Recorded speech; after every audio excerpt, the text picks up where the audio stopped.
Hey, I'm Gareth from Park Cameras, and today we're talking about dynamic range, HDR photos, why you might want to get one, how you can do it, and how you can get some amazing looking photos. So dynamic range is essentially a measure of how well you're able to expose both the shadows and the highlights, so how much detail you're able to capture in both of those at the same time. So for example, if you've ever been out and shot something like a sunset and you've managed to either get the sky looking lovely and then the landscape is just dark and black in some situations, or you can get the landscape looking nice but the sky is just blown out, it's white, or you've been out in the day and you thought this is lovely, I'll get a photo of this, but you've managed to get the sky just blown out if you want to have everything else exposed properly.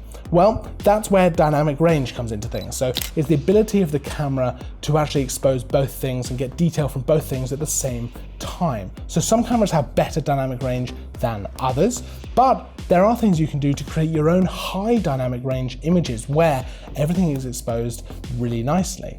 So if you want to take a picture of something where you've got much darker areas and then much lighter areas in the same shot, but you want both bits to be exposed properly, then an HDR image is something that will allow you to do that. So an HDR image is one image that is made up of a number of different images with different exposure values. So what you're going to want to do is set your camera up on a tripod, and that way you're going to have the same framing, the same composition. You're not going to be having the shot move at all. So you're going to get the same shot each time, but you're going to take 3, 5, or 7 shots with different exposures. So let's jump into Lightroom and I'll show you what I mean.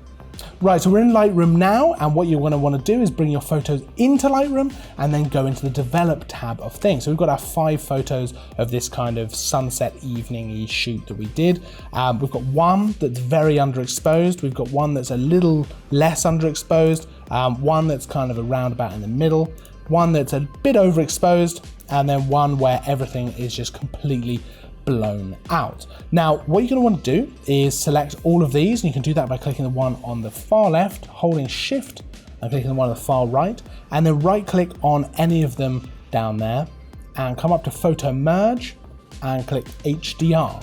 Now, what Lightroom is going to do is start creating a preview for you, and it's going to start working out what it's going to need to do. Now it's going to auto align the photo for you, which is going to mean that any slight differences in the different photos is going to line them up, and it can also do this auto settings for you, so it'll change the settings on the right for you automatically, but you can also go back and change those afterwards. You've also got the de-ghosting amount, and that's if there's anything moving in the image, it'll try and de-ghost that as much as possible. In this image I don't think there's anything moving, so we should be fine with that.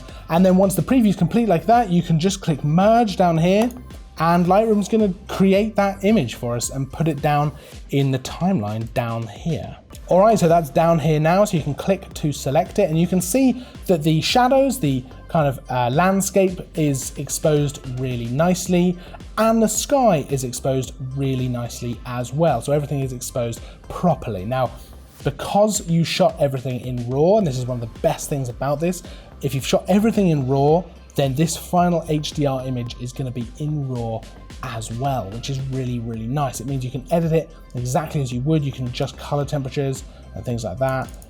You can adjust everything as you would in RAW. So you can go ahead and now edit it as you would, or if you've got any presets, you can just apply those. If you've got something you've made yourself or you've acquired, you can just add those in, and you get a really nice final image. I'm really happy with that, and it's a really, really good way if you've got difficult lighting scenarios to get everything you want to be able to get from your image.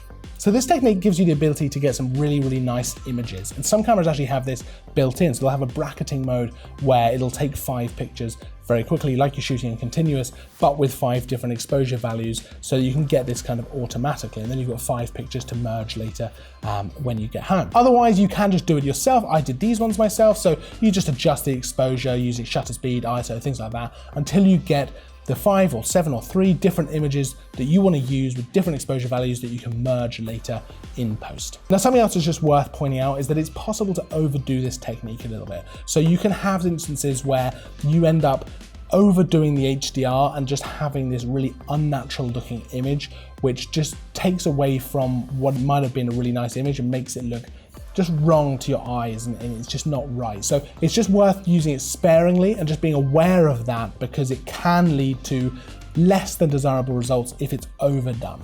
I hope you found all that helpful. If you have any questions at all, pop them down in the comments below. If you liked the video, hit the like button. Make sure to subscribe if you're not already.